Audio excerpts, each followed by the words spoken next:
God of War Ragnarok, developed by Sony Santa Monica, is the next action-adventure epic following Kratos and his son Atreus across the 9 realms of Norse mythology.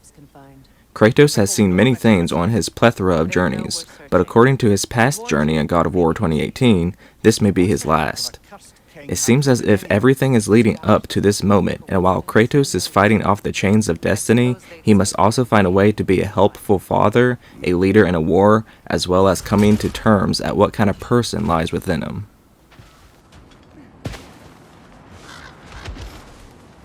Brother, I'm sure your sense of smell is nothing to be underestimated. God of War Ragnarok takes place 3 years after God of War 2018. The effects of Fimbulwinter can be seen to have had an effect on everyone. Kratos and Atreus are laboriously working on trying to survive the harsh winter. They are attacked by a black-hearted Freya who still seeks revenge for the death of her son. After one of Atreus' wolves sadly passes away, Thor and Odin show up to propose a truce with Kratos. Odin will leave them alone if Atreus stops looking for Tyr, the god of war of Norse mythology, which apparently Atreus has been doing secretly. Kratos, never wanting to follow anyone else's rules, denies. Odin tells Atreus that if Atreus goes to Asgard to study under him, then he'll leave Kratos alone. With Fimbulwinter still in place, and Odin breathing down their necks, they take shelter with the dwarves Sindri and Brock, and their journey of trust, suffering, and forgiveness spirals out of control from there. Personally, I like the story of the first game more, because it was more personal. Sure, you can get some personal asides here and there in this game, especially between Kratos and Atreus, but it is all centered around the impending doom that is Ragnarok, the event that is apparently going to end all of anything. God of War 2018's story was built up on what God of War was already established on, so the stark change in gameplay, storytelling, and world building and character-driven motives were instantly interesting and engaging. Now that set dressing isn't new, I feel like the game fails to surprise you enough to make anything as interesting as you want it to be story and pacing-wise, which makes it pretty stale most of the time.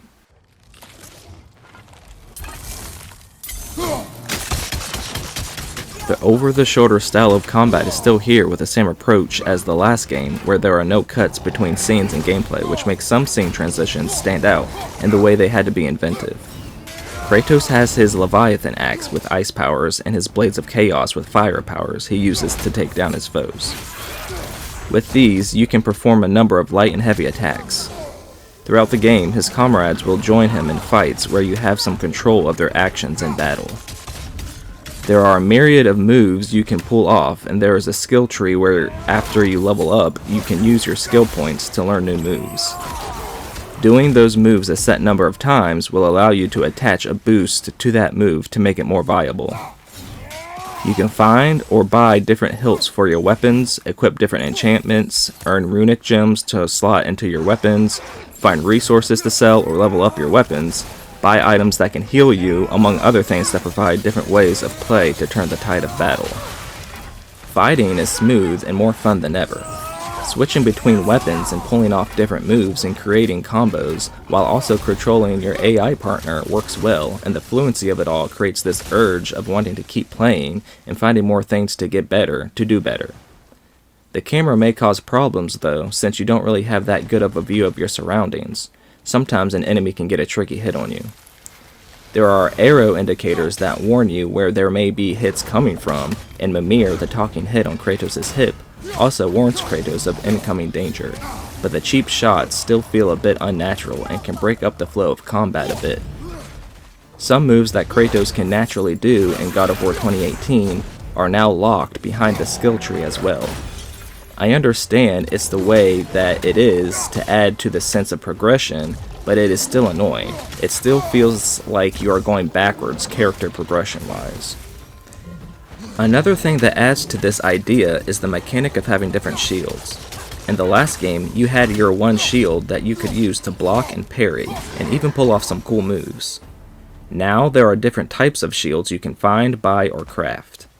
I feel like it's an artificial way to increase time and strategy. Different shields are built for different things, like blocking and absorbing attacks or parrying. It feels arbitrary to work backwards like this. Again, it's understandable to go in this direction and view it as growth gameplay-wise, as having more options provides the player with more ways of playing the game and strategizing against enemies. But in the last game, Kratos just had the one shield that could more or less do all of that already. But now the way shields work have just changed just so there is another gameplay element the player can mess with.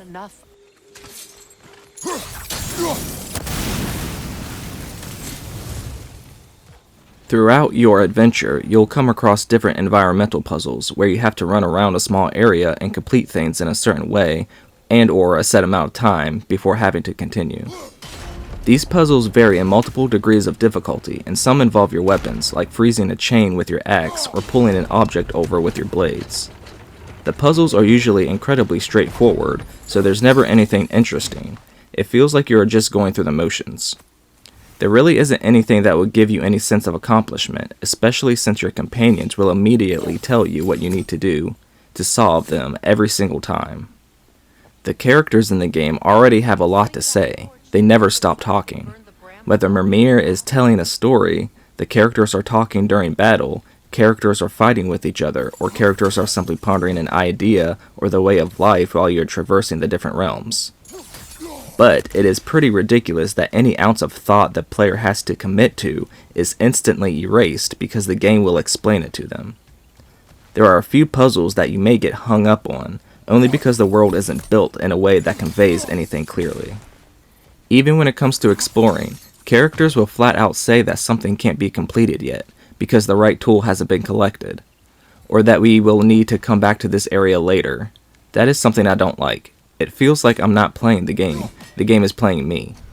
I don't want to know that I can't do something yet. I want to learn by myself. It feels as if the game is pushing me too much in the direction they want me to go.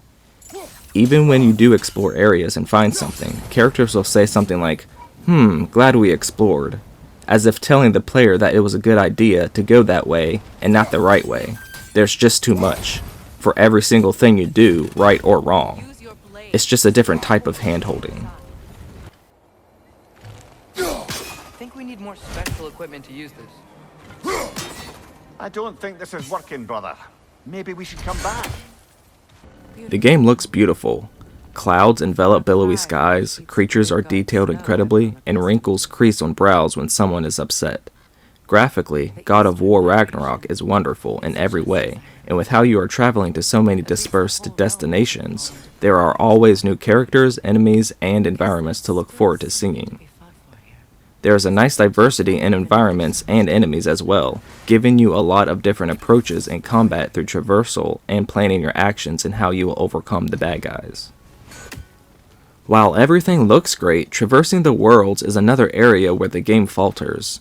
In contrast to God of War 2018, where the entire game is set out as a journey and there is a sense of scale and magnitude throughout the journey between Kratos and his son and the difficulties they have to endure while trying to complete their goal of spreading their loved one's ashes, Ragnarok feels pretty tame and lame in that aspect. The entire game is more or less waiting for the inevitable that is Ragnarok, and even then that moment feels incredibly rushed and unimportant. The game isn't built like an adventure, it is built like a mission-based game. You have your central area, and from there you go out to a realm and go on a linear-based mission and then come back. There's really no satisfactory achievements or anything relative that actually happens. It's just a lot of characters talking out their problems and a few good boss fights based purely on spectacle. Even when you do get to free roam, a lot of it is you in a boat paddling your way to another shore, exploring, and then going back to your boat, rinse and repeat. The game is fun to play because the combat is fun, but with exploring and traversing being dull half the time, tiresome puzzles, and characters not knowing how to zip their lips, the trek from area to area can feel monotonous.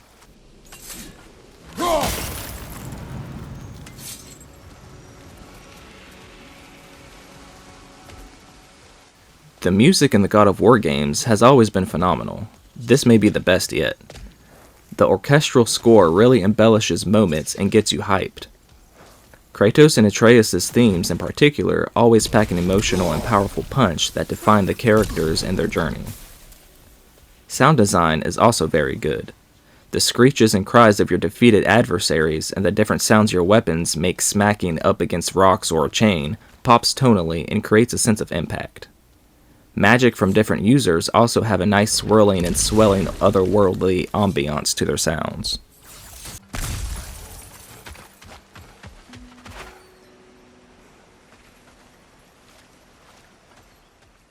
There were a few other things that stuck out to me that I wasn't fond of. After an enemy encounter, the XP gained pops up on screen. Sometimes you'll have very short-lasting encounters back-to-back, so the XP is continually popping up, and it's a low amount of XP as well, so it just feels silly. I just feel like that inclusion in general is silly to begin with when you have all those stats in the menu. That's another thing. The menus in the game are somehow worse than the last game. They are cumbersome and clunky. There's too many sub-menus and too many clicks to get to what you are trying to do. They could have been cleaned up better and presented in a way that communicated to the player better. I don't like the very top main menu either. It is very lackluster in my opinion and doesn't really convey anything at all. There are some ridiculous points in the game where characters make unreasonable decisions only to initiate gameplay portions of the game.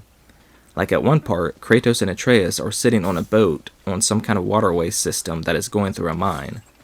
Earlier on in the ride, Atreus notices a door and figures out that they need to go through there, but they just keep sitting on the boat for some reason. They could easily just jump off and go through, but weirdly decide to continue to ride it to the end and then hike their way back up through the mine to the door after many of fights and puzzles. I know Sindri has the power of walking between the realms so he can come and go as he pleases, but it feels obtuse when there is no way around a situation and then he randomly shows up and just hands something over that gets the characters through that situation and then disappears. That happens more than once. It feels cheap and unaccommodating. I did come across a few typical glitches on release that are probably all ironed out by now. At one point during the game, I apparently had to meet someone somewhere, but they just never showed up. I was running around the area for about 30 minutes trying to figure out a puzzle. I looked it up online and saw that a character was supposed to be with you for that puzzle, so I restarted the checkpoint and the character spawned in. There were a couple grappling areas that just didn't work correctly either, and parts of the world I fell through.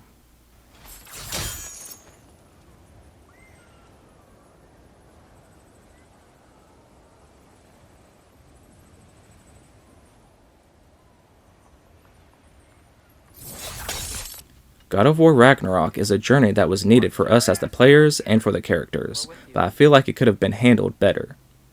Sequels always think bigger is better, but in the process of making the sequel bigger, it becomes less concise. Character acting is great, but the overall story of Ragnarok is bland and featureless. Non-stop talking and over-explaining puzzles is very annoying and makes exploring the already linear worlds a lot less exciting. Fighting is always fun, with many different avenues and styles of play you can commit to, with a variety of upgrades, attachments, and combos. It is nice to see the intricate detail in the world, and all of the elaborate tunes you hear along the way only boosts you up and make you push forward.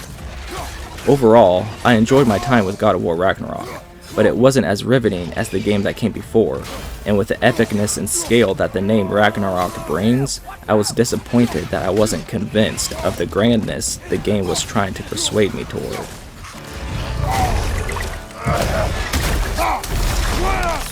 I give God of War Ragnarok a 7.5 out of 10.